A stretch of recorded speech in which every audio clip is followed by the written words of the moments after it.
de l'équipe nationale U15 tey moom lañu dalal fas yéene waxtaan ak moom ci lépp lu jëm si actualité gaynde yi coach ñu ngi leen nuyu bu baax a baax di la ziar di la jox say wàccuwaay di la dal suñu site d'information Sénégal 7. maa ngi leen di fay di leen remercier si l'invitation et j'espère qu'on fera une très belle émission incha allah. alors coach dafa mel ni sedd bi dafa la dominé de. waaw il fait froid quand même gis nañ comme vous le constatez il fait très froid mais c'est jar na ko passion bi jar na ko football moo demee noonu on est une passionné bon c'est normal. alors coach tey Sénégal war a jouer troisième match am de poule si groupe D ndoom équipe bi décroché na li nga xamante ne mooy qualification en huitième de finale mais tey équipe bi dafa war a gagner avec la manière pour assurer la première place du groupe D naka nga jàngatee match bi jox ci diggante Sénégal ak Bénin. Gagner avec la manière, je pense que le plus important c'est de gagner parce qu'on est dans une CAN. Actuellement on a besoin de points pour dire que leader de la poule, je pense qu'on est conscient de ça. Mais football nag dafa am ay réalité il faut pas yaakaar ne lépp day ñëw rek xëy sotti c'est nànk-nànk lay demee il faut prendre du temps et puis respecter l'adversaire et faire ce qu'on sait faire, c'est-à-dire ce qu'on est venu faire, c'est faire le job. C'est de pourquoi pas de plier le match dès la première mi-temps s'il y a possibilité, te mettre à l'abri pour bien dérouler et voir un peu si la possibilité se présente, comment on va faire pour avoir plus de buts, pour rester leader de notre poule aussi, c'est un objectif. Ouais. Puis le match dès la première mi-temps mu nekk benn mission boo xam te bi impossible mais pas difficile. Tey jii naka la suñu gaynde wala comporté pour plier le match dès la première mi-temps. C'est des professionnels ah ñu war comporté mooy xam nañ ko mooy que dès l'entame du match montrer qu'on est présent, qu'on est là pour la qualification d'abord et ça va passer par faire notre jeu, imposer notre rythme, imposer la vitesse qu'il faut, l'intensité qu'il faut pour que vraiment dès les 30 premières minutes pourquoi pas essayer de montrer à l'adversaire qu'on est là et on est l'équipe favorite, qu'on ne se cache pas. Donc on doit leur imposer notre jeu, imposer notre rythme pour les mettre des buts dans les 30 premières minutes, c'est mieux. Équipe Bénin bi joué na 2 matchs benn défaite ak benn victoire. RD Congo moo gagné 1-0 moo gagné Botswana 1-0 naka nga gisee en global équipe bu Bénin bi. Bénin bi c'est pas une mauvaise équipe, c'est une bonne équipe parce que soo ko xoolee au début premier match am dafa ñëw mu daje ak Congo. Le Congo gagne ko 1-0. Après un deuxième match il a montré du caractère contre le Botswana mu gagne ko 1-0. Donc ça prouve qu'il est toujours dans la course et il va jouer ses chances à fond. Et donc du coup c'est une équipe à respecter. Équipe bu ñuy jox cër la, équipe bu ñuy jox wàccuwaayam la. Et puis ñun tamit leur prouver qu'on est là, qu'on est l'équipe favorite et on a besoin des 3 points et en plus de ça on a besoin de gérer le goal average. Donc du coup ça va pas être facile pour eux, ça on le sait, mais on les respecte aussi comme adversaire, on les respecte, on leur donnera le respect qu'il faut, mais aussi on est là aussi pour gagner nos matchs. Quelles sont les forces et les faiblesses de cette équipe béninoise? Je dirais leur force c'est une équipe qui est collective, qui joue au jeu, qui joue au ballon. Une équipe qui aime jouer, qui aime faire le jeu, et ça nous l'aimons bien. Maintenant, mais il y a des lacunes sur le plan de leur entrejeu, dans les axes centraux. Les axes centraux aussi ont des difficultés. Du coup, nous, on est capable vraiment de les surprendre et de leur mettre des buts. Surtout que c'est une équipe qui aime jouer, mais je pense qu'à partir de leurs erreurs, on peut en profiter aussi.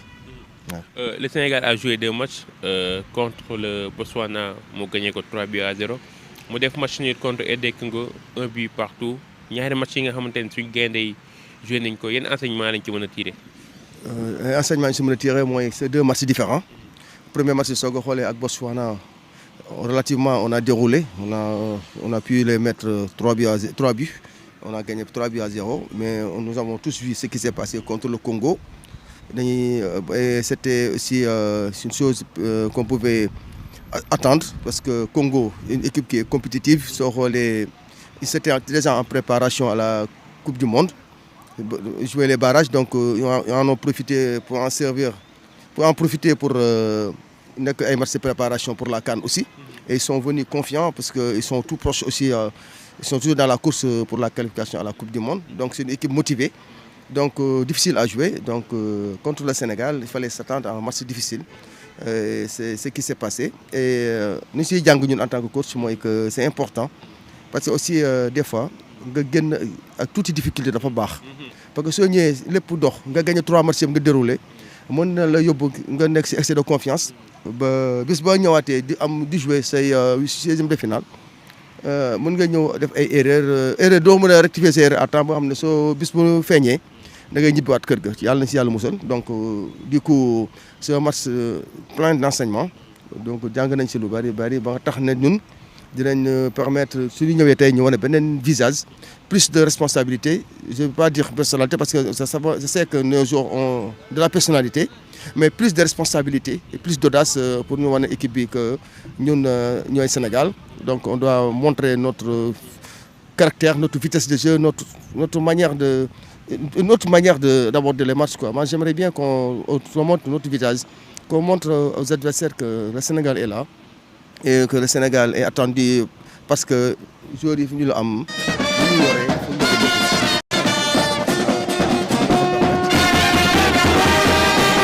man je suis confiant maa ngi am ba léegi yaakaar que Sénégal dina gagner tey ba pare aussi yi ñu fa yam dina tax tamit yeneen match yi stop aussi on les abordera de manière vraiment positive ba nga xam ne équipe bu ñëw dañu préparé wu xam ni on va faire tout, on a les atouts pour les battre. ñaari match nga xamante ne suñu gaynde joué nañ ko gis nañ équipe nationale amul pour amul problème pour créer des occasions sur les 2 matchs boo xoolee ñun ñoo yor domination bal bi li ñu créé ci nombre d'occasions bëri na trop mais nos attaquants dañoo am ay difficultés à marquer des buts lan mooy expliquer cette manque d'efficacité de nos attaquants. Bon, des fois c'est des professionnels, hein, c'est des attaquants yoo xam ne ils ont fait leur preuve dans le monde. C'est juste que des fois la chance n'arrive pas à temps. Soo xoolee suñu match passé Jackson à chaque match il a la chance d'avoir des occasions parce qu'il est dans les bons endroits. Maintenant c'est à lui aussi d'être plus lucide et d'être plus comment dirais-je plus tranchant devant le but parce que occasion aussi yombul soo ko amee da nga ko war a dugal parce que mooy tax nga gagner compétition. Compétition am na yoo xam ne du la baal aussi ah parce que am na yoo xam ne soo ko xoolee nga am ay occasion moo gën a jafe. soo koy am nag lu gën mooy nga koy dugal ndax soo ko amee dugaloo ko ça va te pousser à avoir des matchs difficiles. di nga ne benn bés nga day adversaire boo xam ne am nga occasion dugaloo ko mu am genn wàll occasion si wala si une balle arrêtée il te met un but et là tout est fini. Donc du coup nous devons être lucides et puis vraiment di souffler wu di jël suñu temps pour di finir bien nos occasions parce que tamit là c'est un problème ah donc vraiment ñun soo xoolee Sénégal chaque fois on a des occasions mais dañ koy raté. Par rapport ak yenn équipe yi yu mel ni équipe maghrébine yi soo leen amee occasion genn wàll sax dañ koy dugal. On est à la CAN hein. On est à la CAN, rien ne pardonne.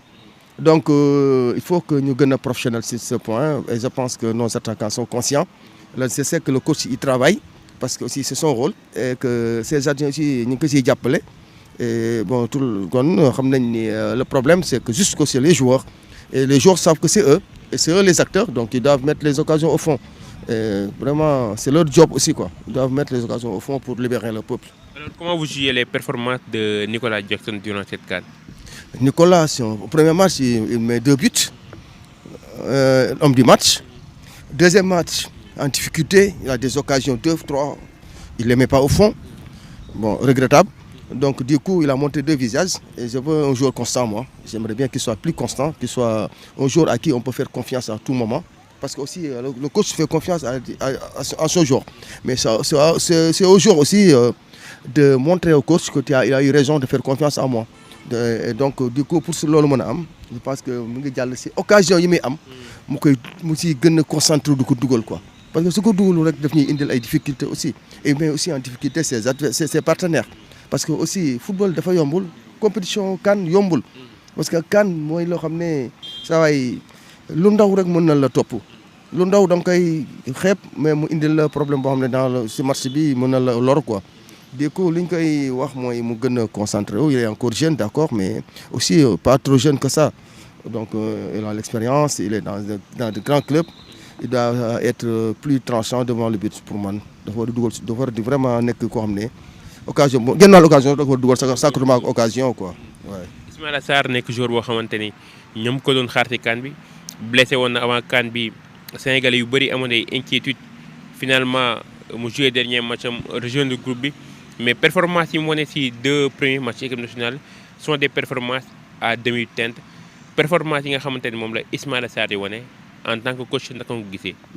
Je pense que même yow en tant que journaliste je pense que tu n'es pas en confiance parce que li nga fi wax yëpp tu as un peu résumé des choses yoo xam ne mooy wane ni tu n'es pas en confiance tu n'as pas confiance en lui mais je pense que c'est le contraire. Ismaïla c'est un joueur à qui on peut faire confiance c'est un joueur important dans le dispositif de l'équipe sénégalaise joueur boo xam ne il est capable à tout moment de sortir le grand jeu c'est juste que mooy li ma wax rek mooy le problème suñu problème c'est la constance et puis vraiment répondre présent dans les grands jours.